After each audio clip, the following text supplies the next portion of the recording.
আলাইকুম। আমি কিছু সবজি দিয়ে একটা আলু, 4টা পটল, ছোটো একটা ফুলকপি, হাফ টমেটো, এই কটা উপাদান দিয়ে আমি একটা রুই মাছ রান্না করি। কিছু উপাদান দিয়ে, যেটা আমরা সবাই সাধারণত খেয়ে থাকি। এর ভিতরে আমি এখন তেল দিয়ে দিলাম, কারণ মাছটাকে আমি ভেজে নেব।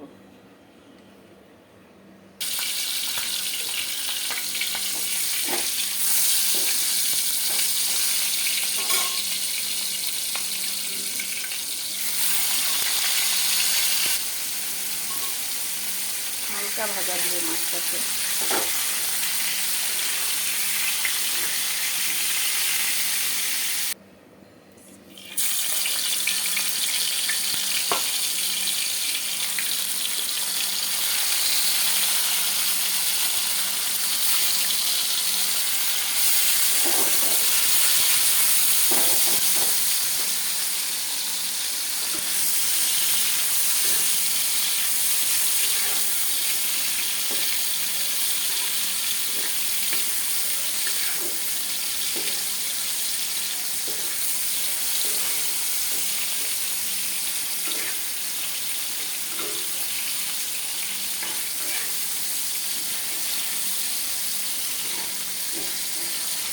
এটা হলো রুই মাছ। রুই মাছটা একটু ভাজা দিয়ে নিতে হয়। অনেকে হয়তো ভাজে না, কিন্তু আমার ভাজা দিয়ে নিলে আমার কাছে ভালো লাগে। যদিও আমার মাছটা ভাজা হয়ে গেছে, আমি এখন সবজিগুলিকে একটু ভেজে নেব।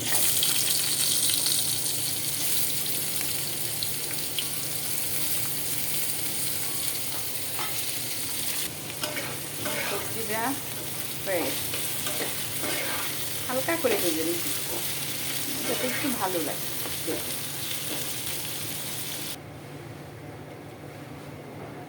দিয়ে দিলাম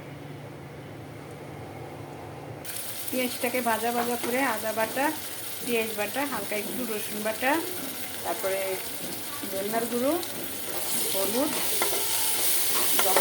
লঙ্কার গুঁড়া দিয়ে দিয়েছি। স্বাদ মতো লবণ দিয়ে দিলাম। পরিমাণ মতো পানি দিয়ে এটাকে আমি কষিয়ে নেব।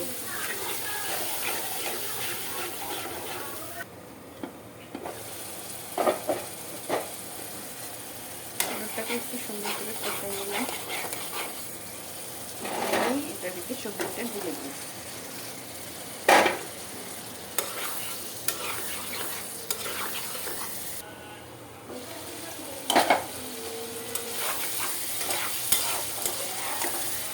কষানো হয়ে গেছে, এখন পরিমাণ মতো জল দেব।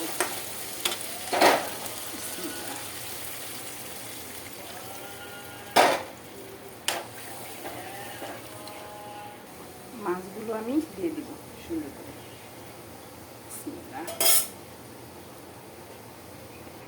মাছগুলো দিয়ে ঢেকে দিলাম, কিছুক্ষণ রেখে দিব। হয়ে গেলে নামিয়ে ফেলব। আমার তরকারিটা হয়ে গেছে, এখন আমি একটু জিরাটাকে দিয়ে দিই।